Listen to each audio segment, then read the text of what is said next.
നമ്മൾ കുറെ ക്രൈം സ്റ്റോറികൾ കേട്ടിട്ടുണ്ട്. പക്ഷെ ഇതുപോലെ ബുദ്ധി രാക്ഷസന്മാരായ മക്കളെ ലോകത്തെ എവിടെയും കണ്ടിട്ടില്ല. 3 കോടി രൂപ കിട്ടാൻ സ്വന്തം അച്ഛനെ പാമ്പിനെ കൊണ്ട് കടിപ്പിച്ചു കൊന്ന മക്കൾ.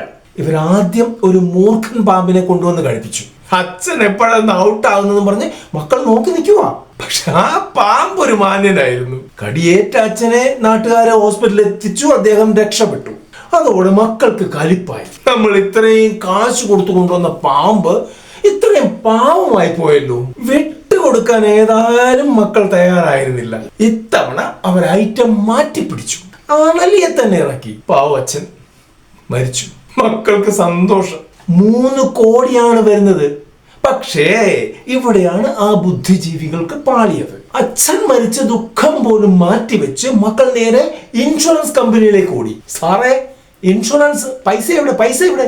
ഇൻഷുറൻസ് കമ്പനിക്കാർ നോക്കുമ്പോൾ ഈ മക്കള് അച്ഛന്റെ പേരിലെടുത്തത് കുറെ അധികം പോളിസികൾ. പോരാത്തതിന് ഈ കടബാധ്യതകളൊക്കെ തീർക്കാൻ ഇവര് കാണിച്ച തിടുക്കമുണ്ടല്ലോ, അത് കണ്ടപ്പോൾ അവർക്ക് എന്തോ ഒന്ന് കത്തി. ഇതിൽ പാമ്പിനേക്കാൾ വിഷമുള്ള ആരോ ഉണ്ടെന്ന് അവർക്ക് തോന്നി. അവസാനം ഇവരെ പോലീസ് പോക്കി. ഇപ്പോൾ മക്കൾ ജയിലിൽ, പാമ്പ് കാട്ടിൽ, പൈസ ഇൻഷുറൻസ് കമ്പനി തന്നെ. പണത്തിന് മീതെ പരുന്തല്ല, ലോക്കൽ പോലീസും പറക്കും എന്നുള്ള കാര്യം ഈ മക്കൾ മറന്നുപോയി. ഈ മക്കളെ പറ്റി നിങ്ങൾ എന്താ പറയുന്നത്?